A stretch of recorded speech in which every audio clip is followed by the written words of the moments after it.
आज के इस वीडियो में हम बात करने वाले हैं म्यूचुअल इंडक्शन पर।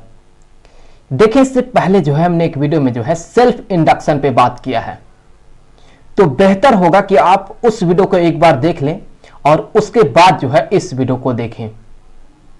तो यहां पर म्यूचुअल इंडक्शन को समझने के लिए हमने मान लिया कि यहां पर जो है ये एक कॉइल है जिसे कि जो है हम यहां पर प्राइमरी कॉइल कहते हैं, और इस प्राइमरी कॉइल को हमने क्या किया, हमने यहां पर एक बैटरी से जोड़ दिया और यहां पर ये एक वेरिएबल रेजिस्टेंस है। इससे जो है हम करंट को घटा या बढ़ा सकते हैं, और यहां पर ये एक की लगा हुआ है। इस की का कोई खास काम नहीं है, ये सिर्फ सर्किट को जो है यहां पर क्लोज्ड और ओपन करता है। और इसी प्राइमरी कॉइल के पास यहां पर हमने एक दूसरा कॉइल रखा हुआ है जिसे कि जो है हम यहां पर सेकेंडरी कॉइल कहते हैं। और ये जो सेकेंडरी कॉइल है इसे यहां पर हमने एक गैल्वेनोमीटर से जोड़ दिया है। ये गैल्वेनोमीटर हमें ये बताएगा कि अगर इसमें करंट का फ्लो होता है इस सेकेंडरी कॉइल में, तो ये जो गैल्वेनोमीटर में ये जो नीडल है, ये नीडल यहां पर ये डिफ्लेक्ट करता है। तो चलिए यहां पर हम क्या करेंगे कि हम इस की को यहां पर कर देंगे प्रेस। तो जैसे ही हम यहां पर इस की को प्रेस करेंगे वैसे ही यहां पर ये एक क्लोज्ड सर्किट बन जाता है। अब जैसे ही क्लोज्ड सर्किट बनेगा वैसे ही यहां पर करंट का फ्लो होता है। करंट यहां पर जो है कुछ इस डायरेक्शन में फ्लो करता है। हमने ये मान लिया कि ये जो करंट है ये करंट है I1, और ये जो करंट I1 है ये यहां पर अभी कांस्टेंट है। ये ना ही करंट बढ़ रहा है और ना ही करंट ये घट रहा है। तो हम अभी मान रहे हैं कि ये करंट यहां पर कांस्टेंट है। तो अब अगर यहां पर I1 करंट यहां से फ्लो होता है इस प्राइमरी कॉइल से, तो होगा ये कि यहां पर जो है एक मैग्नेटिक फील्ड क्रिएट होगा। सो ये जो मैग्नेटिक फील्ड होगा ये यहां पर कुछ ऐसे यहां पर इस सेकेंडरी कॉइल से भी पास करेगा। ये जो मैग्नेटिक फील्ड यहां पर इस प्राइमरी कॉइल में बनेगा, यही मैग्नेटिक फील्ड जो है ये यहां पर इस सेकेंडरी कॉइल से भी यहां पर ये पास करेगा कुछ ऐसे। और यहां पर एक फील्ड लाइन यहां पर बना लेते हैं। तो अगर यहां पर ये जो करंट है, अगर ये करंट यहां पर कांस्टेंट है, तो इसका मतलब यह है कि ये जो मैग्नेटिक फील्ड होगा ये भी कांस्टेंट होगा। तो अगर यहां पर ये जो मैग्नेटिक फील्ड है ये अगर कांस्टेंट होता है तो देखिए क्या होगा।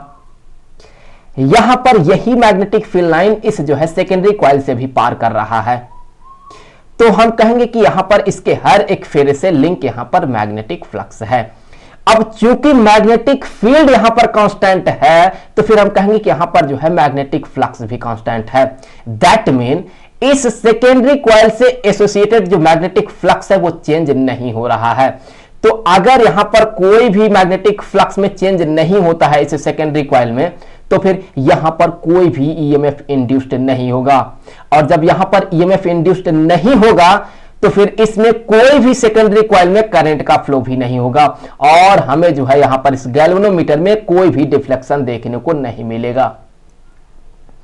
चलिए अब मान लेते हैं कि यहां पर ये जो करंट I1 है ये बढ़ रहा है, हम इस करंट को यहां पर बढ़ा रहे हैं।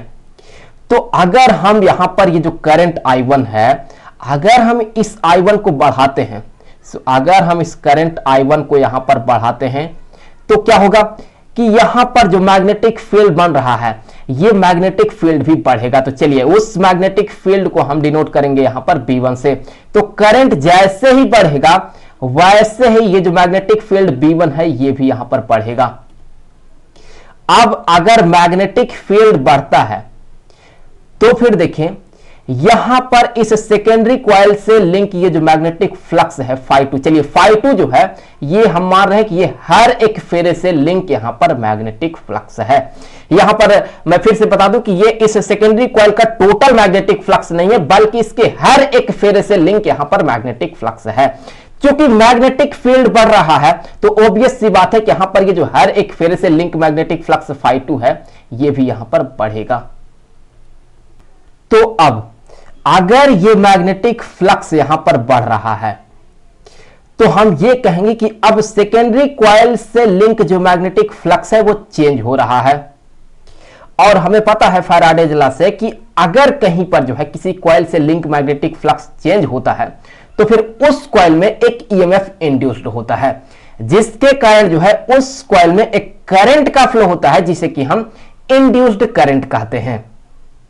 तो यहां पर ये जो इंड्यूस्ड करंट होगा उसे कुछ इस डायरेक्शन में फ्लो करना होगा कि ताकि वह अपने ही कारण का विरोध करे। दैट मीन जो इंड्यूस्ड करंट इस सेकेंडरी कॉइल में फ्लो करेगा वो इस करंट I1 को बढ़ने से रोकेगा, इसे अपोज करेगा। तो उसके लिए करंट को जो है यहां पर इंड्यूस्ड करंट को यहां पर जो है इस डायरेक्शन में फ्लो करना होगा। जिस डायरेक्शन में I1 फ्लो कर रहा है उसके अपोजिट डायरेक्शन में यहां पर जो है इस इंड्यूस्ड करंट को फ्लो करना होगा।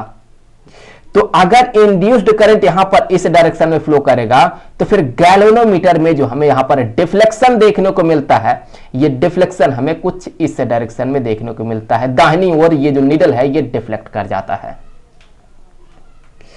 अब अगर मान लें कि ये जो करंट है ये करंट यहां पर बढ़ नहीं रहा है बल्कि ये करंट मान लेते हैं कि ये घट रहा है।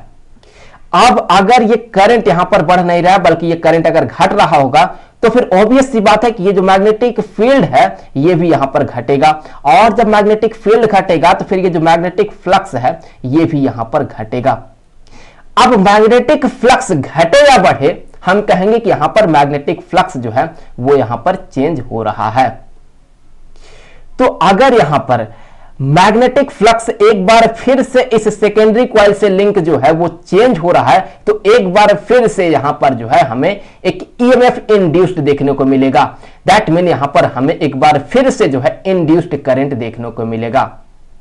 अब इंड्यूस्ड करंट कुछ इस डायरेक्शन में फ्लो करेगा कि ताकि वो यहां पर ये जो करंट I1 घट रहा है इसे घटने से रोके। तो उसके लिए जो इंड्यूस्ड करंट है उसे यहां पर जो है कुछ इस डायरेक्शन में फ्लो करना होगा, जिस डायरेक्शन में यहां पर ये जो करंट I1 है अब उसी डायरेक्शन में ये इंड्यूस्ड करंट यहां पर फ्लो करेगा। तो जब ऐसा होगा तो हमें ये जो डिफ्लेक्शन है वो डिफ्लेक्शन अब हमें इधर नहीं देखने को मिलेगा बल्कि यहां पर इस गैल्वेनोमीटर में ये डिफ्लेक्शन हमें इस तरफ देखने को मिलता है, बाईं ओर। तो इस तरह से यहां पर जो है हमें एक इंड्यूस्ड ईएमएफ मिलता है जिसके कारण यहां पर इस सेकेंडरी कॉइल में जो है एक इंड्यूस्ड करंट क्रिएट होता है। तो यहां पर ये जो परिघटना है कि अगर हम एक कॉइल में जो है करंट को चेंज करते हैं तो फिर उसके आसपास कोई दूसरा जो कॉइल रखा गया है जिसे कि हम सेकेंडरी कॉइल कहते हैं तो उसमें भी जो है एक ईएमएफ इंड्यूस्ड हो जाता है। तो हम इस परिघटना को जो है हम कहते हैं कि यह है म्यूचुअल इंडक्शन। तो अब चलिए देख लेते हैं कि इसके लिए जो डेरिवेशन है या कहें कि इस सेकेंडरी कॉइल में जो ईएमएफ इंड्यूस्ड होता है वो कितना होता है वो हम चलिए डिराइव कर लेते हैं। तो उसके लिए हम सबसे पहले ये मान लेते हैं कि यहां पर ये जो प्राइमरी कॉइल है इसमें जो नंबर ऑफ टर्न है वो यहां पर है N1। वहीं पर ये जो सेकेंडरी कॉइल है इसमें जो नंबर ऑफ टर्न है ये है N2। तो अब यहां पर इस सेकेंडरी कॉइल से लिंक जो टोटल मैग्नेटिक फ्लक्स होगा वो क्या होगा, देखें हर एक फेरे से मैग्नेटिक फ्लक्स लिंक ये है φ2 और फेरे कितने हैं वो है N2। तो टोटल मैग्नेटिक फ्लक्स क्या होगा वो होगा N2 इंटू φ2। तो यहां पर ये हो गया N2 इंटू φ2। ये प्रोपोर्शनल होगा किसके, ये प्रोपोर्शनल होगा यहां पर ये जो आपको करंट दिख रहा है इसके, क्योंकि करंट बढ़ेगा तो फिर ये जो मैग्नेटिक फ्लक्स है ये भी बढ़ेगा। तो फिर ये जो है ये प्रोपोर्शनल हो गया इस करंट I1 के। अब यहां से हम लिख सकते हैं कि N2 φ2। अगर हम इस प्रोपोर्शनलिटी साइन को हटा करके एक इक्वलिटी साइन यूज करते हैं तो यहां पर हमें जो है एक कांस्टेंट ऑफ प्रोपोर्शनलिटी को इंट्रोड्यूस करना होगा।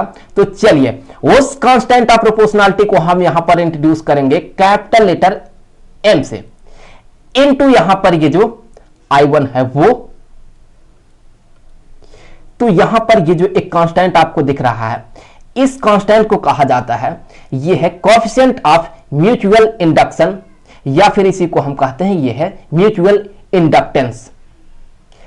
इसका जो वैल्यू होता है ये डिपेंड करता है कि यहां पर ये जो कॉइल्स हैं प्राइमरी कॉइल और ये जो सेकेंडरी कॉइल इनका शेप और साइज क्या है और इनके बीच का सेपरेशन क्या है और इन्हें जो है किस मटेरियल के ऊपर लपेटा गया है, उसका नेचर क्या है, तो उन सब चीजों पर जो है ये म्यूचुअल इंडक्टेंस डिपेंड करता है। तो यहां से हम ये कह सकते हैं कि ये जो म्यूचुअल इंडक्टेंस है M, ये बराबर हो जाएगा यहां से N2 N2 डिवाइडेड बाय यहां पर ये जो I1 है ये, तो फिर यहां पर ये हो गया इन दोनों ही कॉइल्स के बीच का जो म्यूचुअल इंडक्टेंस है वो। अब यहां से हमें यह देखना है कि इस सेकेंडरी कॉइल में जो इंड्यूस्ड ईएमएफ होता है वो किसके बराबर होता है। तो चलिए यहां पर हम ये मान लेते हैं कि इस सेकेंडरी कॉइल में जो ईएमएफ इंड्यूस्ड हुआ है वो हमने मान लिया वो है यहां पर E2, जब किसी एक पॉइंट ऑफ टाइम में करंट यहां पर I1 है तब। तो अभी ये जो E2 होगा इसे हमें पता करना है। देखिए हमें फैराडे के सेकेंड लॉ से ये पता है कि जो किसी कॉइल में इंड्यूस्ड ईएमएफ होता है ये बराबर होता है कि यहां पर माइनस रहता है और फिर यहां पर होता है कि किस रेट से ये जो कॉइल में मैग्नेटिक फ्लक्स है वो चेंज हो रहा है। तो यहां पर इस सेकेंडरी कॉइल से लिंक जो टोटल मैग्नेटिक फ्लक्स है वो है यहां पर N2 तो यहां पर हमें लिखना होगा माइनस dN2 और डिवाइडेड बाय में यहां पर हमें लिखना होगा dt, तो ये हो गया dt। अब यहां पर जो है हम N2 के जगह पर क्या लिख सकते हैं, तो N2 के जगह पर देखिए हम यहां से लिख सकते हैं MI1। तो चलिए यहां पर रखते हैं, तो इससे आगे यहां पर ये बराबर हो जाएगा माइनस d और यहां पर तो हमें लिखना होगा MI1 बाई dt। तो यहां पर ये जो आपको दिख रहा है ये M, ये जो M है ये तो इन दोनों ही कॉइल के बीच का म्यूचुअल इंडक्टेंस है, ये तो एक कांस्टेंट है, तो हम सिंपली जो है इसे डिफरेंशियल से बाहर निकाल लेंगे। तो फिर इससे आगे जो है यहां पर ये जो इंड्यूस्ड ईएमएफ है E2 इस सेकेंडरी कॉइल में ये बराबर हो जाएगा minus M di1 by dt के। तो यहां पर ये हो गया इस सेकेंडरी कॉइल में जो इंड्यूस्ड ईएमएफ है वो।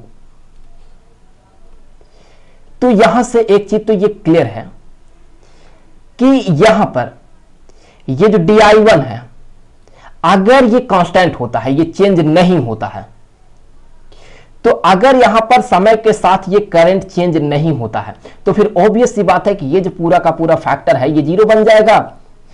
जैसे ही ये जीरो बनेगा वैसे हम कहेंगे कि इंड्यूस्ड ईएमएफ जो है ये जीरो बन जाएगा।